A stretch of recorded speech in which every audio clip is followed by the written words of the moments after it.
Les inscriptions sont ouvertes pour le pèlerinage du Rosaire à Lourdes début octobre. Frère Jean-Baptiste Rendu, bonjour. Bonjour. Vous en êtes le directeur régional. À vos côtés, Jérôme Descamps, bonjour. Bonjour. Vous en êtes le président.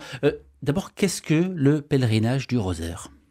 Eh bien, c'est un pèlerinage organisé chaque année à Lourdes, première semaine d'octobre, par la famille dominicaine, et qui rassemble des pèlerins de toute la France, d'outre-mer, et quelques pèlerins qui viennent de Belgique et de Suisse.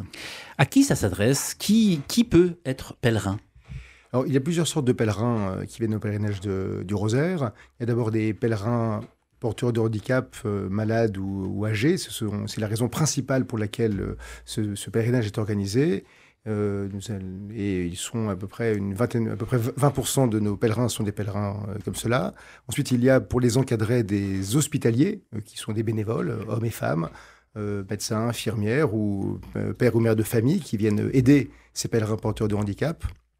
Des jeunes, bien sûr, qui viennent nous aider dans nos tâches quotidiennes, des jeunes d'école, de la région, bien sûr, et des pèlerins en hôtel, des gens qui viennent passer une semaine à Lourdes pour écouter les conférences, participer aux célébrations et venir pour le côté un peu plus religieux de cette semaine. Comment choisir d'être pèlerin ? Alors, en hôtel ou aidant ou comment on choisit ? Alors, tout le monde peut venir nous aider. Les bénévoles sont les bienvenus. Il y a une limite d'âge simplement, en dessous de 70 ans.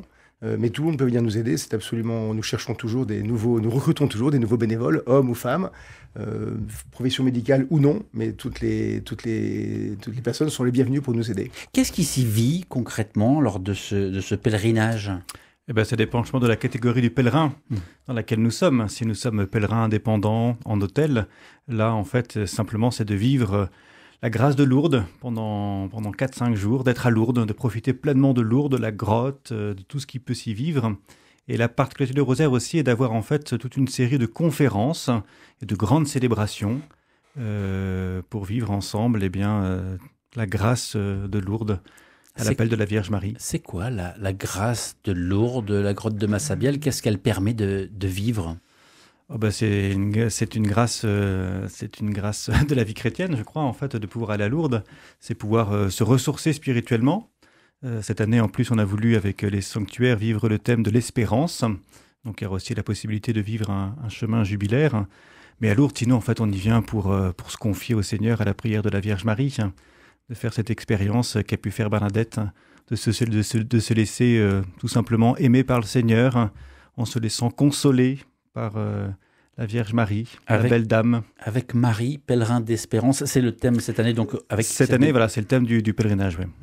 Avec cette démarche jubilaire que l'on entend. Mais pourquoi aller si loin pour vivre un moment pareil ? Est-ce qu'il n'y a pas des lieux de pèlerinage ? Il y en a plein dans la région. Bien sûr, mais Lourdes, c'est quand même un lieu, c'est le cœur de la France, Lourdes. Un lieu qui rassemble chaque année des pèlerins de toute la France et du monde entier. Si j'ai bien compris la proposition, il y en a pour tout le monde, entre guillemets, c'est-à-dire que quel que soit son chemin de foi, sa vie spirituelle, on peut trouver sa place dans ce pèlerinage. Tout à fait. Alors, il y a bien sûr la partie spirituelle que le frère Jean-Baptiste explique très bien et que tout pèlerin va profiter. Mais le pèlerin qui vient en termes d'hospitalier pour aider les pèlerins porteurs de handicap vient chercher aussi autre chose. C'est une mission qu'il vient remplir pendant une semaine. Et cette mission d'aide envers les plus petits apporte autre chose encore que la simple, que la prière ou la foi. Mais on a une relation d'aide qui se vit pendant cette semaine-là avec des gens qui en ont vraiment besoin. Et on vit un temps formidable de relations profondes et finalement on sait bien que les personnes qui portent des handicaps nous révèlent aussi nos handicaps et c'est une semaine qui est vraiment pas comme les autres. Une semaine, ça dure 5... ça dure 5 jours en fait. Ça dure 5 jours. Combien ça coûte pour la personne qui voudrait y aller ? En fait, on part en train généralement. Les hospitaliers partent particulièrement en train. Ils partent soit de Dunkerque, soit de Lille. On passe aussi par Arras, Douai, Hasbrook, TGV de Picardie pour récupérer un maximum de personnes de la région Flandre-Artois-Picardie. À peu près 250 € l'aller-retour en train, direct. Donc et puis c'est une vraie ambiance de pèlerinage. C'est pas un train ouvert, c'est un train qui nous est réservé. Et après, on les loge en hôtel. hôtels de qualité différente, entre 400 et 600 euros la semaine à l'hôtel. Donc en tout, il y en a pour 600 à 800 euros la semaine. Fondé il y a plus de 100 ans par les frères dominicains, donc le pèlerinage du Rosaire, c'est ce rassemblement de milliers de pèlerins venus de toutes les régions de France et de pays francophones. On dit que c'est le plus important des pèlerinages à Lourdes. Et cette année, le prédicateur, c'est un dominicain comme chaque année, mais c'est un cardinal, archevêque d'Alger, le frère Jean-Paul Vesco. Pourquoi ? Pourquoi ? Parce que chaque année, donc, c'est un frère dominicain qui prêche le rosaire. Il y a une alternance parce que c'est porté par les 2 provinces dominicaines de France, donc la province de France et la province de Toulouse. Une alternance, et il se trouve que le frère Jean-Paul Vesco est un frère de la province de France. Et puis son parcours, en fait, avant d'être cardinal, en fait, il est d'abord archevêque d'Alger. Il vient, en fait, depuis quelques années avec quelques pèlerins d'Algérie. Et donc on a voulu, en fait... qu'il nous partage aussi son expérience. Vous êtes là en tant que directeur du pèlerinage de la région Flandre-Artois-Picardie et président. Quels sont vos rôles respectifs ?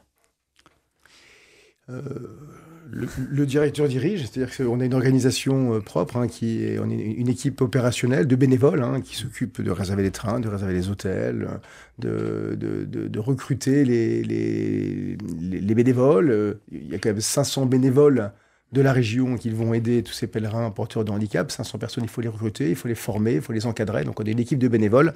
Et donc c'est le rôle de Jean-Baptiste, c'est d'animer cette équipe qui va recruter et former et suivre et organiser tout cela.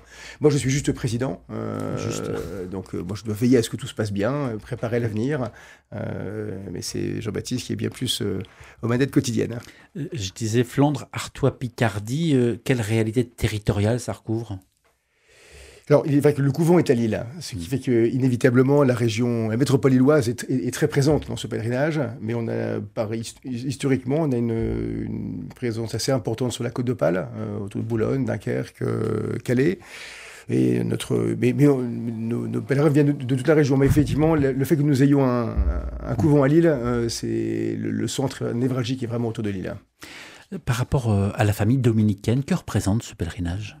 C'est un moment fort de la vie d'un frère dominicain, un moment de fraternité, parce que beaucoup de frères participent à ce pèlerinage, à des titres divers et variés.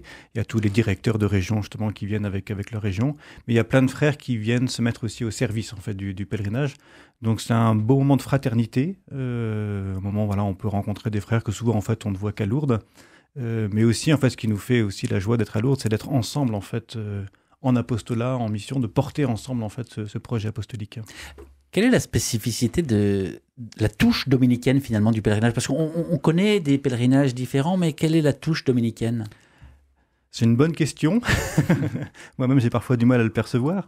Mais je crois que ce qui fait un peu une spécificité, je pense, c'est tout le programme de conférences qui est proposé. Je crois que c'est quand même une des particularités du rosaire, c'est que pour les pèlerins indépendants, ils ont la possibilité de participer à plein de conférences sur différentes thématiques, des thématiques liées à la vie de la société, des thèmes de société, la question des fins de vie et puis d'autres thématiques, mais des conférences aussi plus spirituelles sur des figures de sainteté, dominicaines, mais pas que, et puis en lien aussi avec l'actualité de l'Église. Et ces conférences sont souvent assurées par des frères dominicains, mais aussi plus largement en fait à des personnes qui ont quelque chose à dire en fait aujourd'hui à ces pèlerins qui viennent vivre ce pèlerinage. Les invités d'RCF Hauts-de-France sont donc le frère Jean-Baptiste Rendu et Jérôme Descamps, respectivement directeur régional et président régional du pèlerinage du Rosaire à Lourdes qui se tient début octobre. L'interview va être à retrouver en intégralité sur la page YouTube d'RCF Hauts-de-France.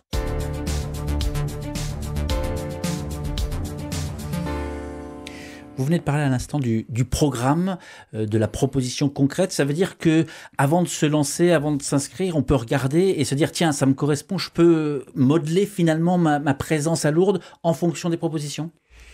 Le programme est déjà établi, bien sûr. Aujourd'hui, le programme, il est pas disponible.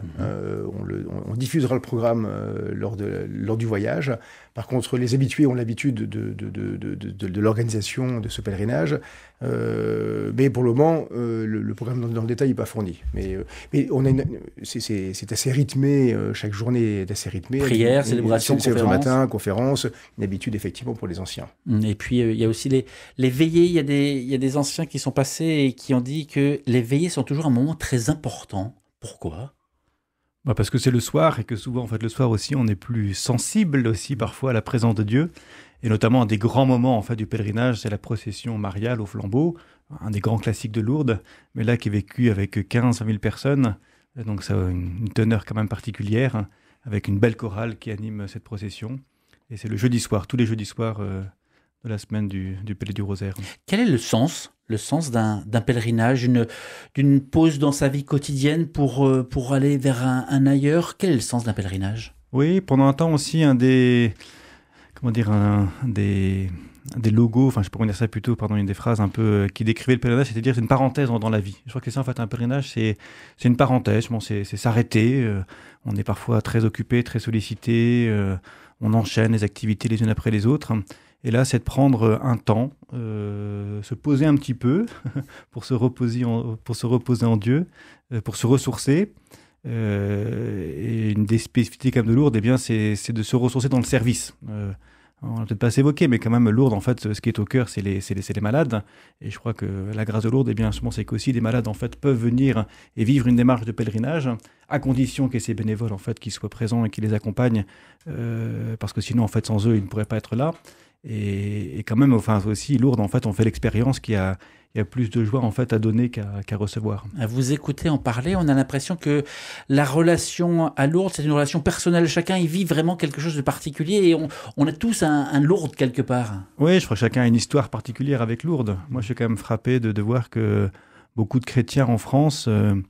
dans leur cheminement personnel, spirituel, et aussi, je vois aussi certains aussi prêtres ou religieux, en fait, dans leur chemin vocationnel, Lourdes a été un moment important. Oui, et c'est même parfois aussi un retour à la foi. Moi, j'ai recruté pas mal d'hospitaliers qui, en fait, une façon aussi de retrouver un chemin de foi ailleurs que que chez soi, et donc c'est une façon de revenir tout doucement à la foi et de pouvoir aussi être actif. C'est pas uniquement spirituel, mais c'est aussi dans l'action auprès des plus petits.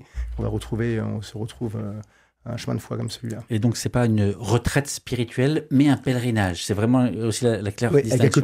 Et pour les bénévoles, un vrai côté actif. C'est pas, on vient pas uniquement écouter les conférences. Il y a une partie active qui est importante. Ça fait une quinzaine d'années que vous allez à Lourdes. Oui.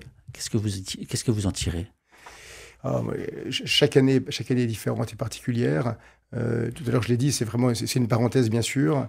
Mais au-delà de la spiritualité, c'est la relation d'aide, le sentiment de la relation d'aide et le sentiment de faire du bien aux autres, mais de me faire du bien. Alors c'est un peu simple de le dire, mais c'est extrêmement concret et ça peut se sentir que sur place, ça se vit à Lourdes véritablement. Mais chaque année, j'ai un sentiment de me faire du bien. Et pourtant, j'y passe une semaine, ça me coûte un peu d'argent, mais j'en reviens sincèrement très enrichi.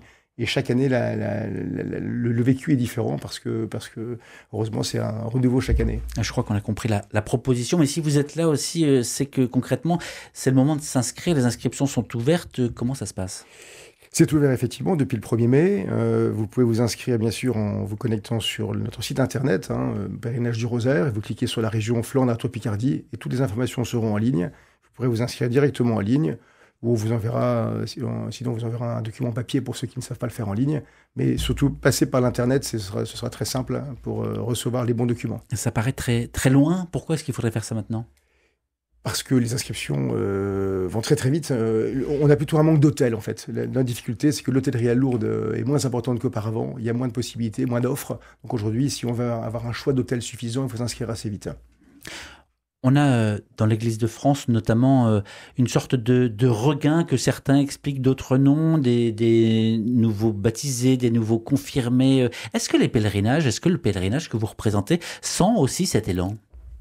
Oui, parce qu'il y a la présence de nombreux collégiens et lycéens Moi, pendant longtemps, j'ai été aumônier de collège et de lycée. J'ai accompagné des lycéens à Lourdes. Et beaucoup des participants n'étaient pas forcément en fait des jeunes qui étaient les plus engagés chrétiennement. Des jeunes en fait qui étaient d'abord attirés par cette dimension du service, cette dimension de solidarité. Et c'était beau en fait de voir le chemin spirituel qu'ils pouvaient faire en fait pendant le pèlerinage. Merci beaucoup à tous les deux, frère Jean-Baptiste. Je rappelle que vous êtes le directeur régional. Ça veut dire aussi que vous êtes en charge finalement de l'encadrement spirituel dans la région ou pas forcément ? Si, bien sûr, oui. D'apporter, bien sûr, d'apporter un esprit, d'insuffler l'esprit et d'accompagner spirituellement aussi ce pèlerinage et donc tous les pèlerins qui participent et aussi tous les bénévoles aussi qui participent. On n'a pas précisé que le pèlerinage du rosaire, si certains se demandent ce que c'est qu'un rosaire, c'est ce que vous avez, je crois. Voilà, le rosaire, en fait, c'est ce que portent les dominicains en fait à la ceinture. Donc, c'est cette prière du chapelet, en fait, où on médite en fait tous les mystères de la vie du Christ. Et les dominicains ont une dévotion particulière pour Notre-Dame du Rosaire que l'on célèbre chaque année le 7 octobre. Et donc, cela explique la raison pour laquelle chaque année le pèlerinage a lieu la première semaine d'octobre. La première semaine d'octobre. Merci aussi Jérôme Descamps d'avoir fait le déplacement. Vous présidez donc ce pèlerinage du Rosaire dont on peut rappeler la réalité territoriale. Alors c'est Flandre, Artois, Picardie, mais concrètement ça veut dire en termes par exemple de département. Si je vous écoute et je me dis tiens c'est pour moi, c'est pas pour moi. Il y a plusieurs départs en fait. C'est ça qu'il faut bien aussi avoir en tête, c'est que on parle il y a 2 TGV qui sont affrétés spécialement en fait pour ce pèlerinage de la région, Flandre, Artois, Picardie, un TGV qui part de Dunkerque, qui s'arrête à Hasbro, qui s'arrête ensuite à Douai, à Lille-Flandre, à Arras, et TGV Haute-Picardie, et avec des navettes en fait qui permettent aussi d'amener les pèlerins en fait dans ces gares TGV. Et c'est compatible, ça n'avait pas double emploi avec le pèlerinage classique des diocèses, par exemple, si certains rentrent de Lourdes et se posent la question ? Certains font les 2 pèlerinages. Les dates sont différentes, donc la proposition est différente et les dates sont différentes. Donc c'est très bien, ça correspond à d'autres besoins en fait, d'autres recherches. Eh bien, merci d'avoir pris le temps en direct de répondre à ces questions. L'interview va être à retrouver sur la page YouTube d'RCF Hauts-de-France et sur le site rcf.fr Région Hauts-de-France.